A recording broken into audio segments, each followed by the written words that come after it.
Capture the objective.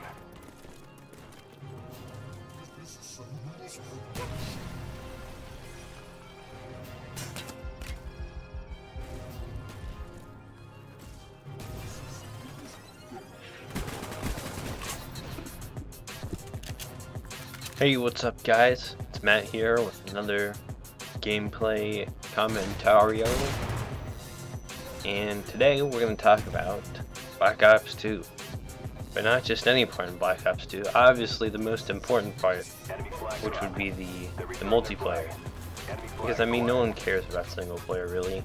We all know it's going to be good, especially since Treyarch is, in my opinion, the better single player writer. And zombies are always good, but you know, that's always under wraps.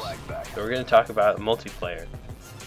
And in the multiplayer department today, we have learned recently that there's a new creative class, create a class system, in which you have 10 points, 10 allocation points that replace the normal 3 perk tiers and standard loadouts.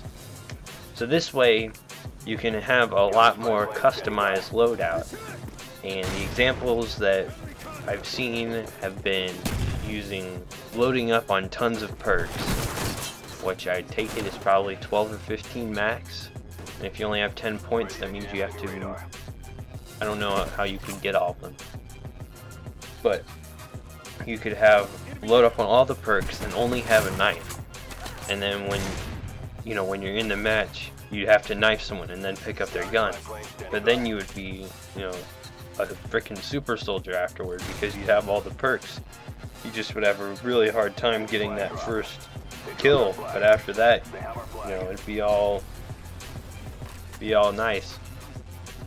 Or you can go the other way and have like 2 primary weapons and 1 perk, which, I mean, I guess that's like overkill, right? But you could essentially have like an assault rifle and a submachine gun and be all set in terms of the gunfight department, and then when it comes down to perks though, you get screwed in the buttocks.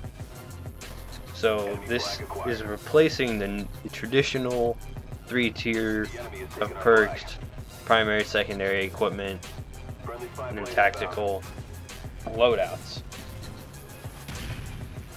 So this is good in that it encourages new play styles and more diverse, creative classes, and this is really good in that it's different from all the other ones.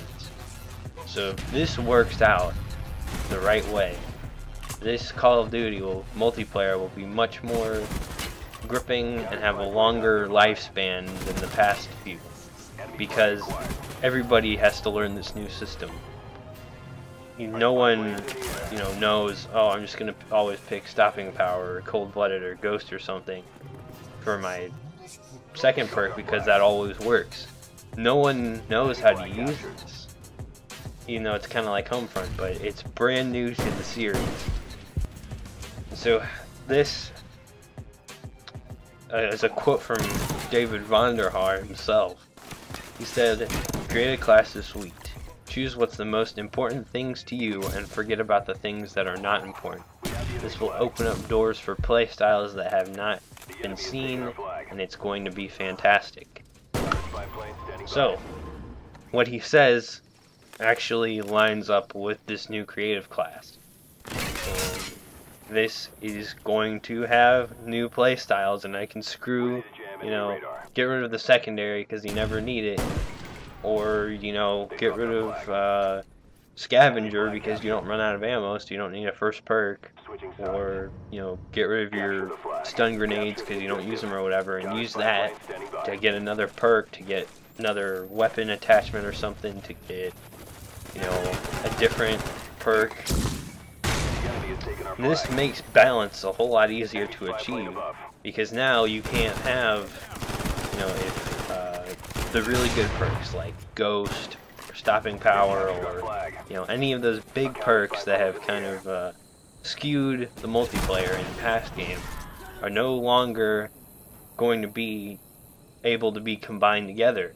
So if you make like, you know, stopping power and ghost 5 points apiece, then when you get a gun, you'll do really well. But you know, good luck getting one if everyone else has, you know, assault rifles everywhere, and if the maps are as big as they say they are.